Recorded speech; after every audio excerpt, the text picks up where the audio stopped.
स्वाज्ञोऽपि यत् प्रसादेन ज्ञानं तत्फलमाप्नुयात् सोऽयं हयास्यो भगवान् हृदय में भातु सर्वदा।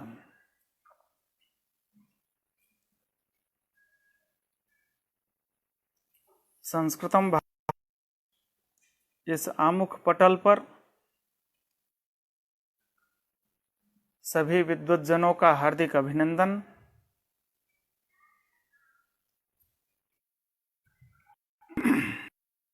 न्याय सिद्धांत मुक्तावली हम भाग कर चुके हैं और यह द्रव्य 9 प्रकार का है। पृथ्वी, जल, तेज, वायु, आकाश, काल, दिशा, आत्मा और मन, 9 प्रकार के द्रव्य। इसमें प्रश्न है, एक 10वां द्रव्य भी है, अंधकार, गिना गया। उठाया है 10मं द्रव्यम तमः कुतो नोक्तम। और कल के उसको हम पहले ले लें। तेज का भाव विशिष्ट मण्य भाव, कि उत्तेज का भाव वहनी में विशेषण है, ये मणि में विशेषण है या मण्य भाव में विशेषण है।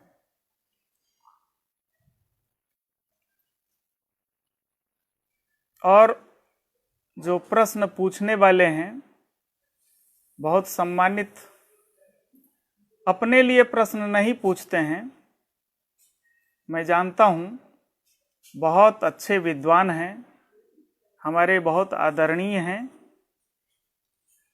यह जन सामान्य के लाभ के लिए प्रश्न पूछे जाते हैं। प्रश्न कैसे हो सकते हैं इसका ज्ञान भी लोगों को हो, इसलिए प्रश्न पूछे जाते हैं। विशिष्टाभाव 3 प्रकार का होता है। विशेषणाभाव प्रयुक्त विशिष्टाभाव, विशेष्याभाव प्रयुक्त विशिष्टाभाव और उभयाभाव प्रयुक्त विशिष्टाभाव, 3 प्रकार के विशिष्टाभाव हैं। जैसे हम प्रयोग करते हैं दंड, इस तरह का जब हम प्रयोग करेंगे तो यहां हमें ये देखना है कि कौन सा यहां अभाव है। दंडी नास्ति इत्याकारक प्रयोग है। अब दंडी नास्ति में एक दंड है विशेषण और पुरुष है विशेष्य। जहां पर पुरुष नहीं है वहां भी हम दंडी नास्ति प्रयोग करते हैं। वहां दंड रूप विशेषण के नहीं होने से विशेषणाभाव प्रयुक्त विशिष्टाभाव होता है। वहां केवल पुरुष है, दंड नहीं है, वहां पर भी दंडी नास्ति प्रयोग होता है। जबकि दंड नहीं है, पुरुष विद्यमान है, फिर भी दंडी नास्ति यह प्रयोग होता है। वहां पर पुरुष विशेष्य है और दंड विशेषण है, दंड नहीं है, इसलिए विशेषण के नहीं होने से विशेषणाभाव प्रयुक्त विशिष्टाभाव। और जहां पर दंड भी नहीं है, पुरुष भी नहीं है, वहां न तो विशेषण वहां विद्यमान है, न ही विशेष्य विद्यमान है, कि ऐसे स्थल के लिए हम उभयाभाव प्रयुक्त विशिष्टाभाव कहते हैं। जहां प्रश्न पूछा गया है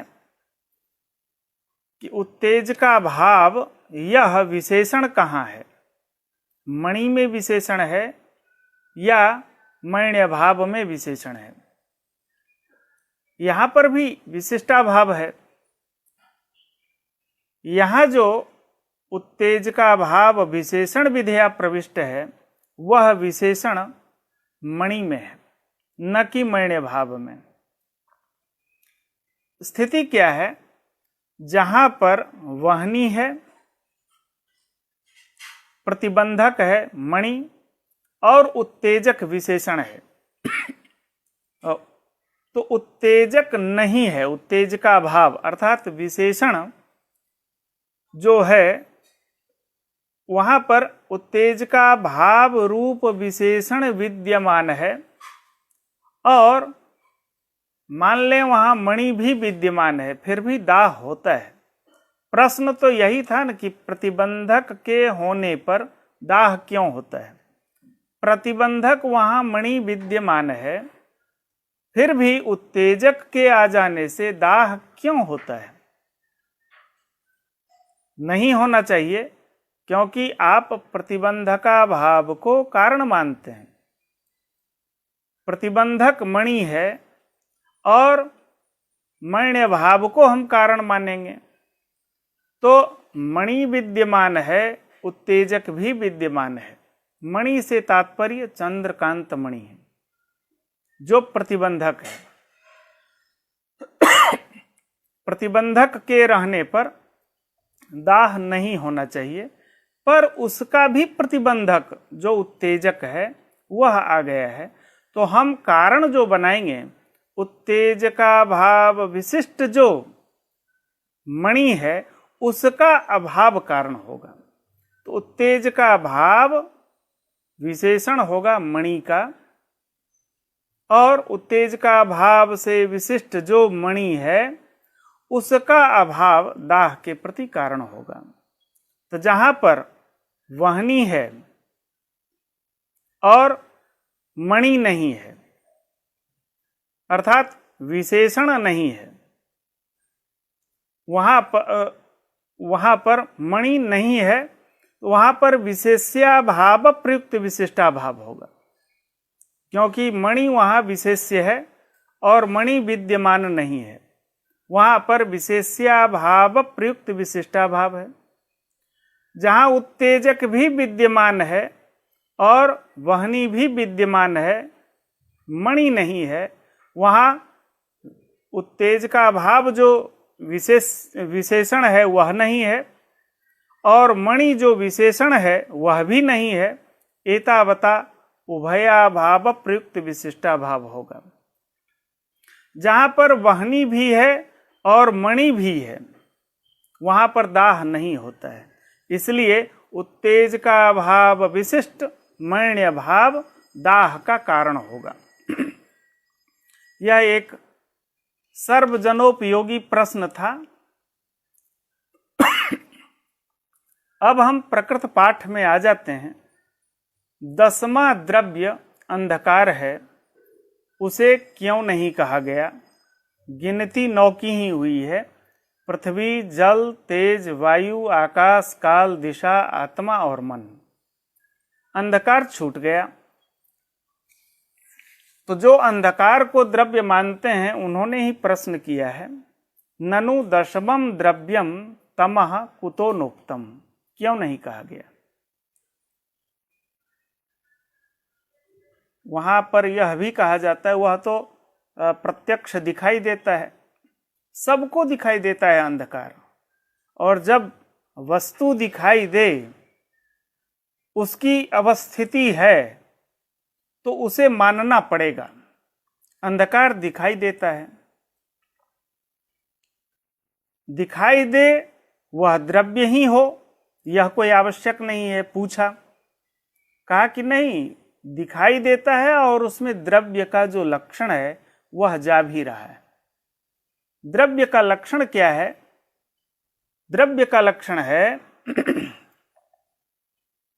गुणाश्रयत्वम क्रियाश्रयत्वम द्रव्यस्य लक्षणम।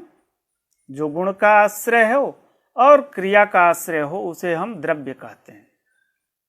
और अंधकार की प्रतीति होती है, नीलम तमः चलति, उसमें नील रूप रूप गुण है, गुण का आश्रय वह अंधकार हो गया, और चलती क्रिया का भी आश्रय हो गया अंधकार। इसलिए नीलम तमह चलती, इस प्रतीति के आधार पर उसमें गुणाश्रयत्व भी गुणाश्रयत्व विद्यमान है और क्रियाश्रयत्व भी विद्यमान है। एतावता अंधकार को द्रव्य कहना चाहिए। द्रव्य का लक्षण घटित हो रहा है। चलें हम मान लेते हैं द्रव्य का लक्षण अंधकार में घटित हो गया, एतावता वह द्रव्य है। लेकिन जो परिगणित 9 द्रव्य हैं उसी में यदि इसका समावेश हो जाता है तो अलग से मानने की आवश्यकता नहीं है। उसका भी खंडन कर रहे हैं कि यह जो परिगणित 9 द्रव्य हैं इसमें आप अंधकार को समाविष्ट नहीं कर सकते। अंधकार इसमें समाविष्ट नहीं होगा। एक एक करके देख लेते हैं। पृथ्वी में इसको डालने की कोशिश करेंगे। पृथ्वी में गंध नामक गुण है, अंधकार निर्गंध है। तद्धि तमसो ही गंध शून्यत्वात्, उसमें गंध शून्यत्व विद्यमान है, गंध नहीं है अंधकार में, इसलिए न पृथ्वी, वह पृथ्वी नहीं हो सकता। अर्थात पृथ्वी में अंतर्भाव उसका नहीं हो सकता अंधकार का। दूसरा जल है। जल में रूप रहता है और शुक्ल रूप है। उसमें भी शुक्ल के 2 भेद हैं, भास्वर शुक्ल और अभास्वर शुक्ल। जल में अभास्वर शुक्ल है। अभास्वर शुक्ल जल का गुण है और अंधकार में नील रूप है, जबकि जल में नील रूप नहीं होता है। भले कालिंदी जल में नीलिमा की प्रतीति हो रही है, तो जल में नील रूप रह गया यह नहीं कह सकते हैं, क्योंकि उसका खंडन होगा। वियति विक्षेपे धवलिमोपलब्धे, वहीं एक पत्थर का टुकड़ा डाल दे और जो जल उछलेगा वहां धवलता की उपलब्धि होती है। आश्रय के कारण के जल में नीलिमा की प्रतीति हो सकती है, पर जल में नील रूप नहीं रहता, क्योंकि नील रूप का जनक पृथ्वी है। उसमें पृथ्वीत्व रहेगा, तो नील रूप का जनक जो पृथ्वी है, जनकतावच्छेदक पृथ्वीत्व होगा, वह पृथ्वीत्व जल में विद्यमान नहीं है। एतावता जल में नील रूप की अवस्थिति नहीं हो सकती। अंधकार में नील रूप की प्रतीति हो रही है। एतावता जल के साथ इसका सम्मिश्रण, जल में इसका अंतर्भाव नहीं हो सकता। पृथ्वी में नहीं हुआ, जल में नहीं हुआ। तेज में भी शुक्ल रूप है और भास्वर शुक्ल है। सेम पैटर्न तेज के साथ भी हो जाएगा। तेज में इसका अंतर्भाव नहीं होगा। वायु, आकाश, काल, दिशा, आत्मा और मन ये बिना रूप के हैं और अंधकार में रूप है, इसलिए वायु आदि में इसका अंतर्भाव नहीं हुआ। एतावता एक एक में अंतर्भाव नहीं हुआ तो किसी में भी इसका अंतर्भाव नहीं हुआ। अब 9 जो द्रव्य हैं उसमें किसी में अंतर्भाव हो नहीं रहा है, द्रव्य का लक्षण उसमें जा रहा है। आपके पास कोई चारा नहीं है, इसे द्रव्य मान लें। नील रूपवत्वाच्च न जलादिकम, इसमें तो नील रूप वाला होने से न जलादिकम, जल, तेज, वायु, आकाश, बाकी में रूप ही नहीं है और जल तेज में नील रूप नहीं है, इसलिए किसी में इसका अंतर्भाव नहीं हुआ। यह अलग स्वतंत्र द्रव्य है। एक बात और, हम कलम को देखते हैं, हम रिमोट को देखते हैं, हम किसी चीज को भी देखें, जिस वस्तु का प्रत्यक्ष करते हैं चक्षुर इंद्रिय से, उस वस्तु में कुछ योग्यता होनी चाहिए। वह है उद्भूत रूप, आलोक सापेक्ष चक्षु, प्रकाश भी होना चाहिए। अभी अंधेरा हो जाए तो हमारे आंख होने पर भी हम इसको देख नहीं पाएंगे। इसको देखने के लिए इसमें रूप भी होना चाहिए, उद्भूत रूप, और आलोक सापेक्ष चक्षु भी कारण है। अंधकार में कुछ कम ही चाहिए विशेषता। अंधकार में क्या चीज है? अंधकार को देखने के लिए प्रकाश की आवश्यकता नहीं है, आलोक निरपेक्ष चक्षु की कारणता है। आलोक की आवश्यकता भी वहां नहीं है, उसमें रूप है और बिना प्रकाश के हम आंख से उसे देख सकते हैं। तो आलोक निरपेक्ष चक्षु कारणम इति चेत न, ऐसा नहीं कह सकते हैं कि अंधकार को हम दशम द्रव्य मान लें, उसका कहीं अंतर्भाव नहीं हो पाएगा। ये सारी चीजें नहीं है, क्योंकि एक उष्ण स्पर्श है और वह उष्ण स्पर्श कोई चोरी छुपे नहीं रहता, वह सबके अनुभव में आता है। जो जान करके अनुभव करे, जो अनजान हो करके अनुभव करे। कल्पना करें हम सो रहे हैं और कोई उष्ण स्पर्श, कोई कुछ गर्म करके मेरे शरीर में कोई टच कर दे, तो सोए हुए में भी हमें उष्ण स्पर्श की प्रतीति होगी, जागे में प्रतीति होती है। हरेक दशा में उष्ण स्पर्श की प्रतीति सबको होती है, प्रत्येक जीव को होती है, वह बिल्कुल आवश्यक है। और उष्ण स्पर्श गुण है। गुण बिना द्रव्य के नहीं रहता, यह सब लोग जानते हैं। कोई भी गुण बिना द्रव्य के नहीं रहेगा, उसका आधार उष्ण स्पर्श भी गुण है। उस गुण का आश्रय हमें खोजना पड़ेगा। उस उष्ण स्पर्श का आश्रय कौन हो सकता है?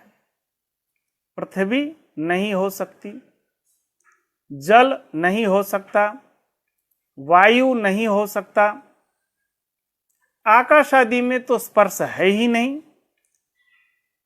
तो उष्ण स्पर्श जो सर्वानुभूत है, उसका आश्रय हमें एक न एक मानना पड़ेगा। वह उष्ण स्पर्श का आश्रय तेज है। तेज को हम मान रहे हैं, और जब हम तेज का अभाव ही तम मान लें, कितना सुंदर होगा। तेज का अभाव अंधकार है। आवश्यक तेजो भावे नैवोपपत्तौ द्रव्यांतर कल्पनायाः अन्याय्यत्वात्। तेजो भाव तम है, इसमें प्रतिवादी यह कह सकता है कि तेज का अभाव तम आप कह रहे हैं, अर्थात जब सूर्योदय हो रहा हो तो रात्रिकालीन जो अंधकार है, वह उसके आते ही अंधकार मिट जाता है। प्रतिवादी यह कह सकता है कि नहीं, अंधकार का अभाव ही तेज मान लें। जब तक अंधकार अपना साम्राज्य स्थापित किए हुए है, सूर्य की हिम्मत नहीं होगी आने की, और जब अंधकार चला जाता है फिर सूर्य आता है। यह कोई विपरीत कह सकता है, इसलिए सतर्क होकर के जवाब दिया, आवश्यक तेजो भावे नैवोपपत्तौ। उष्ण स्पर्श का आश्रय हमें तेज को मानना पड़ेगा। तेज को मानना हमारी मजबूरी है, हमारी आवश्यकता है, हमारी जरूरत है। इसलिए तेज को मानना हम जरूरत समझते हैं, वह आवश्यक है। और उसका अभाव तम है, अंधकार है। इसलिए इसी से हमारा काम चल जाता है, तो अलग से अंधकार को मानने की आवश्यकता नहीं है। अर्थात तेजो भाव तम है। फिर प्रश्न होगा, नीलम तमस चलती, इस प्रतीति को क्या कर सकते हैं? यह प्रतीति तो हो रही है और प्रायः सबको होती है यह प्रतीति। इस प्रतीति को क्या करेंगे? तो कहा रूपवत्ता प्रतीतिस्तु भ्रम रूपा। रूपवत्ता की जो प्रतीति हो रही है वह भ्रम है, और कर्मवत्ता प्रतीति भी भ्रम ही है। रूपवत्ता प्रतीति जो भ्रम बतला रहे हैं वह रूप कहीं अन्यत्र है, और हमें प्रतीति हो रही है, हम एक काल्पनिक वस्तु को सामने रख रहे हैं, अंधकार को। वह है तेज का अभाव, वह अभाव रूप है। इसलिए उसमें रूप की प्रतीति निरा भ्रम ही है, बिल्कुल भ्रम है। और कर्मवत्ता की चलती, यह जो क्रिया की प्रतीति होती है, हम कभी प्रकाश लेकर के चलते हैं, मान ले हम दाहिने हाथ में प्रकाश रखे हुए हैं, तो हमारे शरीर की छाया बाएं साइड में आती है और प्रतीति होती है कि वह छाया चलती है। वस्तुतः छाया में क्रिया नहीं है, क्रिया तो शरीर में है, क्रिया उस प्रकाश में है, और वह भ्रमात्मक छाया में प्रतीति हो रही है। शरीर का चलना रुके तो छाया अपने आप रुक जाती है, छाया में क्रिया नहीं होती है। बहुधा सूर्य के प्रकाश में हम लोग चलते हैं तो हमारा ही प्रतिबिंब दिखाई देता है, और हमारे रुकते ही वह छाया भी रुक जाती है। तो क्रिया हो रही है शरीर में, क्रिया हो रही है प्रकाश में, और प्रतीति अन्यत्र हो रही है, इसलिए वह भ्रम ही है। कर्मवत्ता प्रतीति अपि आलोकापसरणोपाधिकी भ्रांतिरेव।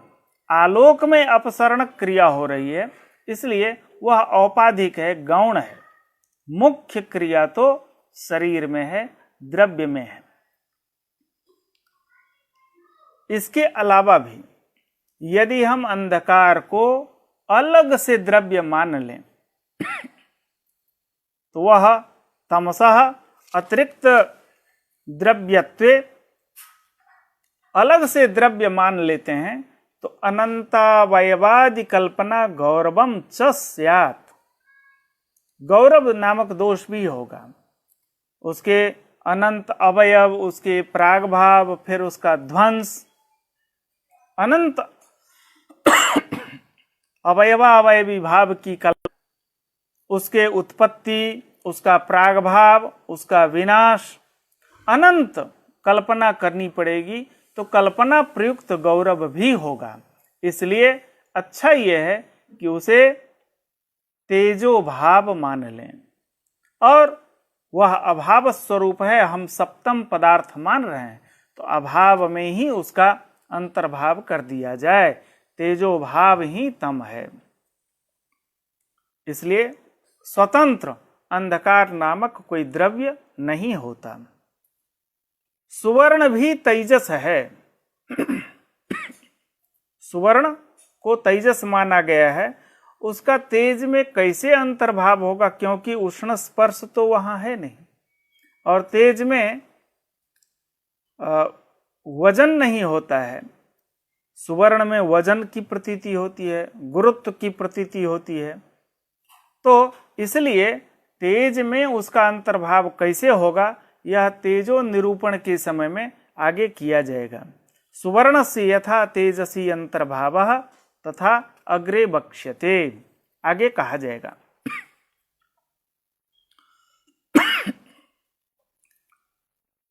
दूसरा पदार्थ जो है गुण है, अभी उद्देश्य प्रकरण चल रहा है तो केवल नाम मात्र से कथन किया जाएगा। अथ गुणारूपम रसोगंधस्ततः परम, गुण का कथन करें। रूपम रसः गंधः स्पर्शः संख्या परिमिति पृथक्त्वं च ततः परम, संयोगश्च विभागश्च परत्वं चापरत्वकम्, बुद्धि सुखम दुखम इच्छा द्वेषो यत्नः गुरुत्वकम द्रवत्वम स्नेह संस्कारावदृष्टम शब्द एव च। ये 24 प्रकार के गुण बतलाए हैं। अथ गुणा इति एते गुणाः चतुर्विंशति संख्याकाः कणादेन कंठतः च शब्देन च दर्शिता। महर्षि कणाद ने अपने वैशेषिक सूत्र में कंठतः अर्थात साक्षात उच्चारण किया है, लेकिन वहां 17 गुणों का ही उच्चारण हुआ है। सूत्र में 17 गुणों की विवेचना की गई है। वह 17 गुण कौन है? उनका जो सूत्र है वह है रूप रस गंधस्पर्शाः संख्याः परिमाणानि पृथक्त्वं संयोग विभागौ परत्वापरत्वे बुद्धयः सुख दुखेच्छा द्वेषौ प्रयत्नाश्च गुणाः। यह वैशेषिक दर्शन का सूत्र है। लेकिन प्रयत्नाश्च च शब्द से शेष 7 गुणों का भी परिगणन कर दिया गया है। वह शेष 7 जो है वह है गुरुत्व, द्रवत्व, स्नेह, संस्कार, धर्म, अधर्म और शब्द। ये 7 गुण और हैं, च शब्द के द्वारा कथन किया गया है। तो 17 और 7 मिल करके 24 गुण हो जाते हैं। कणादेन कंठतः अर्थात साक्षात, और च शब्द से सूत्रस्थ जो च शब्द है प्रयत्नाश्च गुणाः, उस चकार से शेष 7 गुणों की चर्चा की गई है। तो कुल मिलाकर के 24 गुण हो जाते हैं। एतावता चतुर्विंशति गुणाः यह सिद्ध हो जाता है। तत्र गुणत्व जाति सिद्धि ही अग्रे वक्ष्यते। गुणत्व जाति की सिद्धि आगे ग्रंथ में स्वयं करेंगे। तीसरा पदार्थ है कर्म, उसका विभाग कर रहे हैं। उत्क्षेपणम ततोपक्षेपणम आकुंचनम तथा प्रसारणम च गमनम कर्माण्येतानि पंच च। उत्क्षेपण, अपक्षेपण, आकुंचन, प्रसारण और गमन, ये 5 कर्म हैं। एतानि पंच कर्माणि। इसके अलावा भी भ्रमण, रेचन, स्यंदन इत्यादि भी कर्म हैं। इसको क्यों नहीं कहा गया? इसके लिए अगली कारिका में कहते हैं भ्रमणम रेचनम स्यंदन ऊर्ध्वज्वलनमेव च तिर्यगमनमप्यत्र गमनादेव लभ्यते। ये सारे भ्रमण, रेचन, स्यंदन, ऊर्ध्वज्वलन, तिर्यगमन, ये सब के सब गमन में ही अंतर्भूत हो जाते हैं। इसलिए अलग से कर्मांतर के रूप में इसकी गणना नहीं की गई है। कर्माणि विभजते उत्क्षेपणमिति। कर्मत्व जातिस्तु प्रत्यक्ष सिद्धा। इसे किसी अनुमान की आवश्यकता नहीं है। यह कर्मत्व जाति प्रत्यक्ष ही दिखाई देती है, प्रत्यक्ष सिद्ध है। एवं उत्क्षेपणत्वादिकमपि। जिस तरह से कर्मत्व जाति प्रत्यक्ष सिद्ध है, इसी तरह उसका व्याप्य जो उत्क्षेपणत्वादि जाति है वह भी प्रत्यक्ष सिद्ध है। ननु भ्रमणादिकमपि पृथक कर्माधिकतया कुतो नोक्तम। भ्रमण आदि भी पृथक कर्म है, उसे पृथक रूप से क्यों नहीं कहा गया? अधिक रूप में 5 में ही आपने सीमित कर दिया है, तो 5 के अलावा भ्रमणादिक भी अलग कर्म हैं, इसे कथन करना चाहिए। तो कहा कि नहीं, गमनादेव लभ्यते, भ्रमणम रेचनम स्यंदन, इस कारिका के माध्यम से यह गमन में ही इन सब का अंतर्भाव हो जाता है, अलग ये सब कर्म नहीं है। चौथा पदार्थ है सामान्य, वह भी 2 प्रकार का है। सामान्यम द्विविधम प्रोक्तम परम चा परमेव च द्रव्यादित्रिक वृत्तिस्तु सत्ता पर तयोच्यते। सामान्य 2 प्रकार का है, परम अपरम च, परम चा परमेव च, और द्रव्यादित्रिक, द्रव्य गुण कर्म, ये 3 का समुदाय त्रिक कहलाता है। द्रव्यादि 3 में रहने वाला जो है वह है सत्ता नामक सामान्य। और यह सामान्य परतया उच्यते। 2 तरह का सामान्य बतलाया, पर और अपर। तो पर सामान्य सत्ता सामान्य है, और अपर सामान्य कौन है? तो पर भिन्नाच या जाति ही सैव अपरतया उच्यते। पर से जो भिन्न सामान्य है उसे हम अपर सामान्य कहते हैं। द्रव्यत्वादिक जातिस्तु परापर तयोच्यते।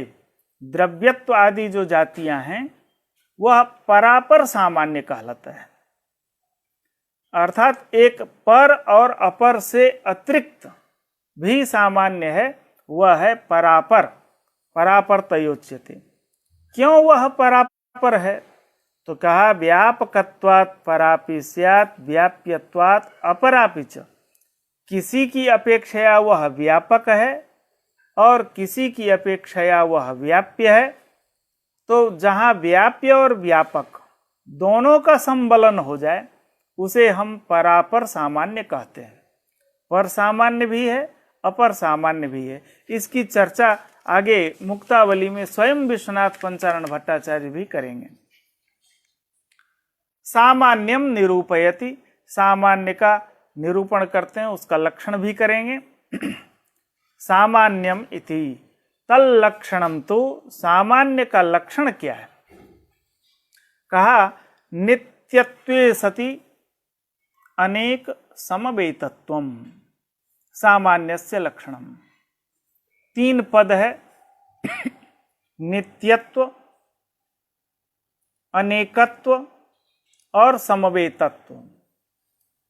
तीनों को मिला दिया, नित्यत्वे सति अनेक समवेतत्वम सामान्यस्य लक्षणम। देखें, नित्यत्व पद यदि नहीं, पहले इसका समन्वय हम कर लेते हैं। एक सामान्य हम ले लेते हैं, घटत्व सामान्य, जाति ले लिया। वह जो घटत्व है वह नित्य है।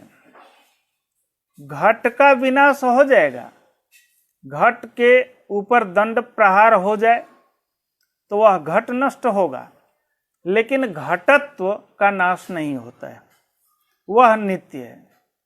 और अयं घटः, यह जो एकाकारा प्रतीति हो रही है, वह एकाकारा प्रतीति क्या चीज है? 10 घट हैं और एक छोटे बालक को साथ में लेकर के चलने वाला व्यक्ति किसी के माथे पर घट देख करके कहता है अयं घटः, उसे बोध कराया। दूसरी जगह गया, वहां पर दूसरे घट को देखा, वहां भी उस बालक को समझाया अयं घटः। जबकि पूर्व में जो माथे के ऊपर घट को देख करके कहा अयं घटः, उस घट से सर्वथा भिन्न यह घट है, फिर भी अयं घटः इत्याकारक ज्ञान कराया। तीसरी जगह साइकिल पर कोई घड़े को लेकर के जा रहा था, वह तीसरा घट पहले दो घट से भिन्न है, फिर भी अयं घटः, यह अनुगत आकार की प्रतीति क्यों हो रही है? अनुगताकार प्रतीति इसलिए हो रही है कि वह समस्त पहला, दूसरा, तीसरा, 10वां, 20वां, 100वां घट है, वह सभी के सभी घट अपने अवयव कपाल में विद्यमान है। सभी के सभी घट कपाल में उत्पन्न होते हैं, यही है अनुगतत्व। कोई भी घट दूसरी जगह उत्पन्न नहीं हुआ है, वह अपने अवयव कपाल में ही उत्पन्न हुआ है। कपाल ही उसका समवायी कारण है। सभी घट का समवायी कारण उसका अवयव कपाल ही है, यही है अनुगतत्व।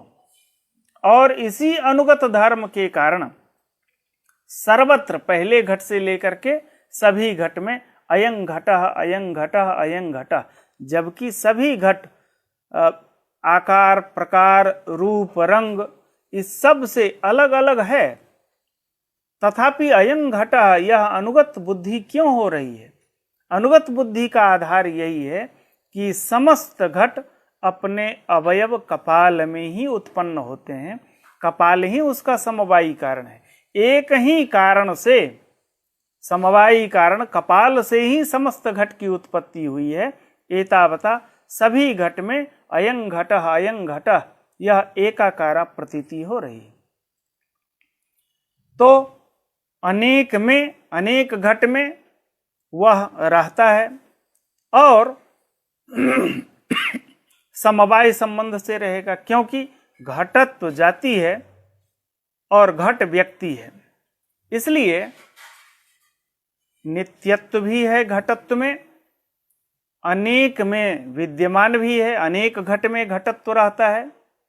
कोई ऐसा नहीं है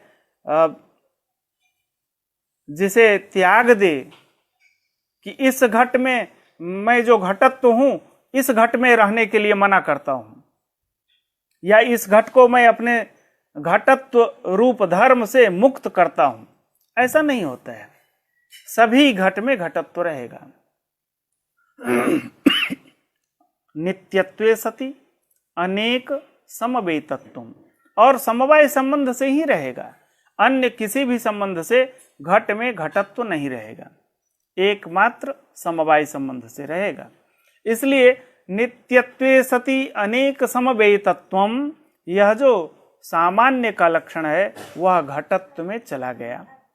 घटत्वम सामान्यम, घटत्वम जाति, सामान्य को ही हम जाति शब्द से कहते हैं। अब इसमें एक विशेषण है नित्यत्व, उस नित्यत्व पद को निष्कासित कर देते हैं। लक्षण रहेगा अनेक समवेतत्वम, अनेक में जो समवाय संबंध से रहे उसे हम जाति कहते हैं। घटत्व में लक्षण जाएगा, अनेक घट में समवाय संबंध से घटत्व विद्यमान है, एतावता घटत्व जाति है। हानि क्या होगी? संयोग में लक्षण चला जाएगा, अनेक में समवाय संबंध से रहता है। आप देखे होंगे संयोग का जब लक्षण हो रहा है, संयुक्त व्यवहार हेतु गुणः संयोगः, संयुक्त व्यवहार का कारण संयोग होता है, और नव द्रव्य वृत्ति, सर्व द्रव्य वृत्ति, सभी द्रव्य में संयोग रहता है, और द्रव्य में जब संयोग रहेगा तो समवाय संबंध से ही रहेगा। गुण गुणिनोः समवाय, संयोग गुण है, द्रव्य गुणी है, दोनों का संबंध समवाय होगा। तो अनेक समवेतत्वम, अनेक में समवाय संबंध से रहना, यही जाति का लक्षण है। यह जाति का लक्षण संयोग में भी चला गया। तो लक्षण कर रहे हैं सामान्य का और चला गया संयोग नामक गुण में, इसलिए अतिव्याप्ति होगी। अतिव्याप्ति के निवारण के लिए उसमें एक विशेषण दे दिया गया नित्यत्व।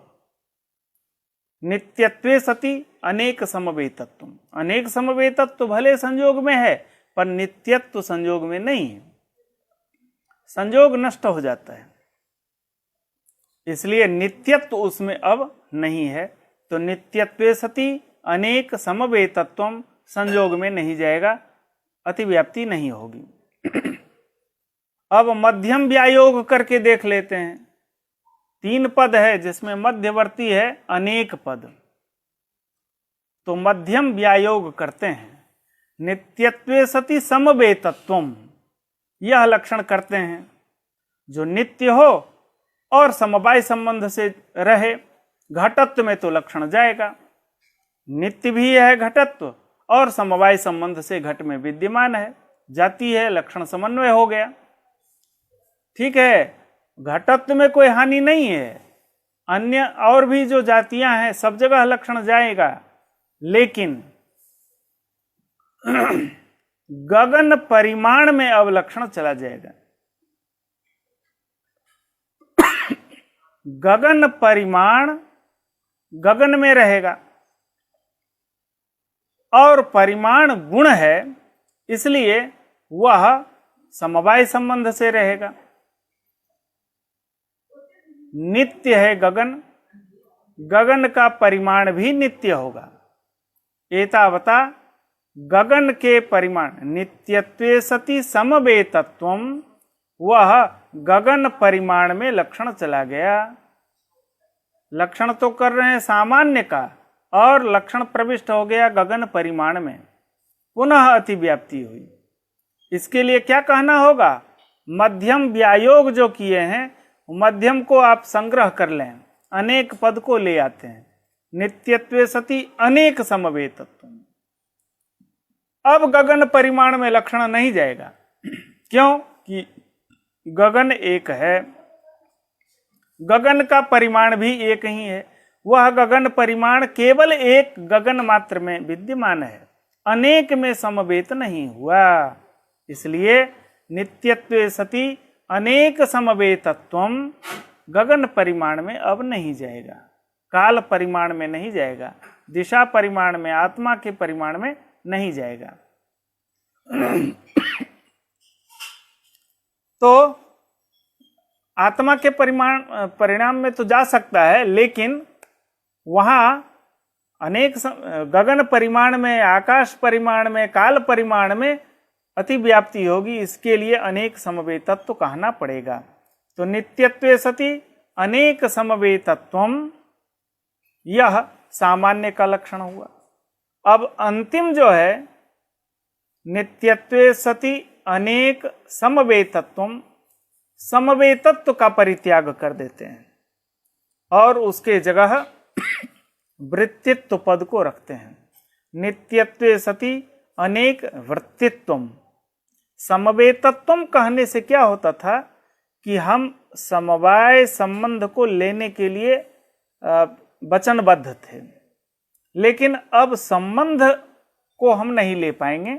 नित्यत्वे सति अनेक वृत्तित्वम, अनेक में विद्यमान हो रहे, किस संबंध से रहे इसका निर्धारण नहीं है। नित्यत्वे सति अनेक वृत्तित्वम ऐसा कहेंगे तो क्या दोष होगा? हम पहले जहां से शुरू किए थे वहां से आ जाएं, फिर नित्यत्वे सति अनेक वृत्तित्वम में भी जाएंगे। तल्लक्षणम तो नित्यत्वे सति अनेक समवेतत्वम, अनेक समवेतत्वम संयोगादीनाम अपि अस्ति, अतः उक्तम नित्यत्वे सति। संयोग में लक्षण वारण करने के लिए नित्यत्व पद देना पड़ा। नित्यत्वे सति समवेतत्वम गगन परिमाणादीनाम अपि अस्ति, अतः उक्तम अनेकेति। नित्यत्वे सति अनेक वृत्तित्वम अत्यंताभावेप्यस्ति, अत्यंताभाव में यह लक्षण चला जाएगा। नित्यत्वे सति अनेक वृत्तित्वम कैसे जा रहा है? अत्यंताभाव नित्य होता है और अनेक में वह विद्यमान भी रहता है। पटे घटात्यंताभावः, घटे पटात्यंताभावः, मठे दंडात्यंताभावः। यह जो अत्यंताभाव है यह नित्य है और अनेक में रहता भी है। दंड में, मठ में, घट में, पट में, सब जगह रह जाता है। तो अनेक में रह गया तो नित्यत्वे सति अनेक वृत्तित्वम, यह अत्यंताभाव में भी चला जाएगा। इस अत्यंताभाव में लक्षण नहीं जाए, इसके लिए वृत्तित्व का परित्याग करके समवेय तत्व को रख देते हैं।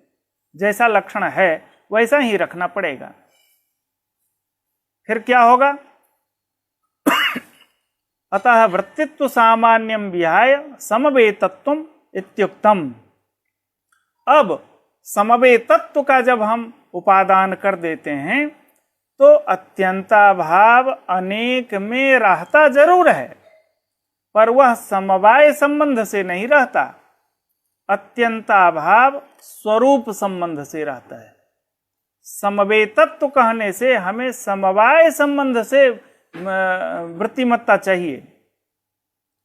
वह अत्यंताभाव समवाय संबंध से नहीं रहता, इसलिए अत्यंताभाव में अब लक्षण नहीं जाएगा, अपितु घटत्व, पटत्व इत्यादि में ही लक्षण जाएगा। तो इस तरह से सामान्य का यह लक्षण संपन्न होता है। जाति है तो जाति के लिए क्या? नित्यत्वे सति अनेक समवेतत्वम, यह सामान्य का लक्षण है, जाति का लक्षण हो गया। कुछ जाति के बाधक भी हैं, वह जाति बाधक यहां गिनाया जा रहा है। एक व्यक्ति मात्र वृत्तिस्तु न जाति, जो एक व्यक्ति मात्र में रहे वह जाति नहीं है। जैसे आकाशत्व, आकाश एक ही है तो उसमें आकाशत्व रहेगा। तो नित्यत्व तो है, समवेतत्व भी है, लेकिन अनेक अनेक नहीं है। आकाश अनेक नहीं है, इसलिए अनेक समवेतत्व नहीं होने से वह आकाशत्व को हम जाति नहीं मानते, उपाधि मानते हैं। कालत्व जाति नहीं है, उपाधि है। इस तरह से एक व्यक्ति मात्र वृत्तिस्तु न जाति, वहां जाति बाधक कौन है? तो 6 प्रकार के जाति बाधक हैं। क्रमशः उनका जगह जगह उपयोग भी आएगा। यहाँ जाति बाधक है, कहाँ भूतत्व मूर्तत्व को हम जाति नहीं मान सकते, कलशत्व को जाति नहीं मान सकते, और आकाशत्व को जाति नहीं मान सकते। ऐसे तमाम उदाहरण आपके सामने आएंगे। वह उदाहरण शनैः शनैः आएंगे। यहाँ गिना रहे हैं व्यक्तेरभेदः तुल्यत्वं संकरः अनवस्थितिः रूपहानिः असंबंधः, ये जाति बाधक है। व्यक्तेरभेदः तुल्यत्वं संकरः अनवस्था रूपहानि और असंबंध, ये 6 प्रकार के जाति बाधक हैं। ये जहां रहेंगे, चाहे वह व्यक्तेरभेद हो, व्यक्ति का ऐक्य, तुल्यत्व हो, जैसे घटत्व कलशत्व, घट कहें और कलश कहें दोनों पर्यायवाची है, लेकिन घटत्व जाति है, कलशत्व जाति नहीं है। तुल्यत्व दोष के कारण हम कलशत्व को जाति नहीं मानते। कोई यह कह सकता है कलशत्व ही जाति हो, घटत्व को जाति मत मानो। वहां एक उपाय है कि संभवति लघौ गुरौ तदभावात्। यहाँ शरीर कृत लाघव घटत्व को जाति मानने में है, कलशत्व को जाति मानने में गौरव है, इसलिए कलशत्वम न जाति ही घटत्वम जाति। इस तरह से रूप हानि, असंबंध, समवायत्व को जाति नहीं माना, असंबंध रूप दो जाति बाधक होने से, इस तरह से तमाम 6 प्रकार के जाति बाधक हैं। श्रोह में चर्चा हुई। सामान्य निरूपण में यह 2 प्रकार का है, पर और अपर। तो पर सामान्य क्या है? परत्वम अधिक देश वृत्तित्वम, जो अधिक देश में रहे उसको हम पर सामान्य कहते हैं। अपरत्वम अल्प देश वृत्तित्वम, जो अल्प देश में रहे उसको हम अपर सामान्य कहते हैं। देखते हैं, द्रव्यत्व 9 द्रव्य में रहेगा। पृथ्वीत्व केवल पृथ्वी में है, जलत्व केवल जल में है, तेजस्व केवल तेज में है, लेकिन द्रव्यत्व सब में है। तो पृथ्वीत्व की अपेक्षया द्रव्यत्व अधिक देश में रह गया, इसलिए पृथ्वीत्व की अपेक्षया द्रव्यत्व पर सामान्य हुआ। लेकिन सत्ता की अपेक्षया, सत्ता द्रव्य गुण कर्म तीनों में है और द्रव्यत्व केवल द्रव्य में है, उसका दायरा केवल 9 तक है। गुणत्व का दायरा केवल 24 तक है, कर्मत्व का दायरा केवल 5 तक है। लेकिन सत्ता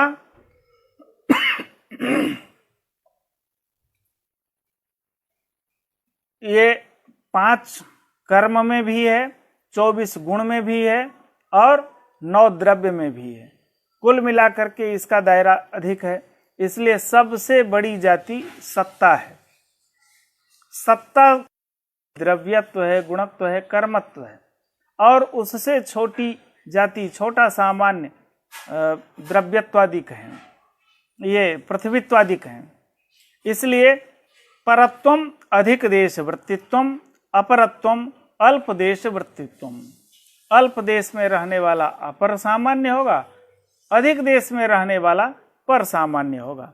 सकल जात्यपेक्षया, अभी घटत्व जाति देखे, पृथ्वीत्व जाति देखे, द्रव्यत्व जाति भी देखे, तो सकल जात्यपेक्षया अधिक देश वृत्तित्वात् सत्तायाः परत्वम। सत्ता सबसे ऊपर जाती है, इसलिए हम इसको पर सामान्य कहते हैं। तदपेक्षया, सत्ता की अपेक्षया अन्यासाम जाति नाम, चाहे वह द्रव्यत्व हो, गुणत्व हो, कर्मत्व हो, पृथ्वीत्व हो, ये सब न्यून देश में रहने वाले हैं, इसलिए इनमें अपरत्व जाति है, अपर सामान्य है ये सब। परापर सामान्य भी है। पृथ्वीत्वाद्यपेक्षया व्यापकत्वात्, पृथ्वीत्व की अपेक्षया व्यापक होने से, और अधिक देश वृत्तित्वात्, अधिक देश में रहने के कारण, द्रव्यत्वादेह परत्वम, द्रव्यत्व सामान्य जो है वह पर सामान्य है, और वही द्रव्यत्व सत्ता की अपेक्षया व्याप्य हो गया, कम देश में रहा, अल्प देश में रहा, इसलिए द्रव्यत्व अपर सामान्य है। तथा च धर्मद्वय समावेशात् उभयम अविरुद्धम। अब द्रव्यत्व में दो सामान्य है, पर सामान्य भी है, अपर सामान्य भी है, लेकिन किसी की अपेक्षया उसमें परत्व है, किसी की अपेक्षया अपरत्व है। पृथ्वीत्व की अपेक्षया द्रव्यत्व में पर सामान्य है, परत्व रहेगा, और वही सत्ता की अपेक्षया उसमें अपरत्व भी है। इसलिए दोनों अविरुद्ध है, दोनों में कोई विरोध नहीं है। इसलिए हम द्रव्यत्व को परापर सामान्य से कह सकते हैं। यह परापर सामान्य पृथ्वीत्व में भी लागू होगा। द्रव्यत्व की अपेक्षया उसमें अपरत्व है और घटत्व की अपेक्षया परत्व भी है, इसलिए पृथ्वीत्व भी परापर सामान्य की कोटि में आ सकता है। इस तरह से आज सामान्य का निरूपण यहाँ संपन्न होता है। अगली कक्षा में आगे की चर्चा होगी। आप सभी सावधान होकर के और अपनी जिज्ञासाओं को जरूर व्यक्त करें। यथासंभव, यथामति हम उन जिज्ञासाओं का अच्छी तरह प्रामाणिक तौर पर हम समाधान करने का प्रयास करेंगे। आपका सहयोग, आपका सानिध्य, आपकी उपस्थिति, ये सब हमारे मनोबल को बढ़ाती है।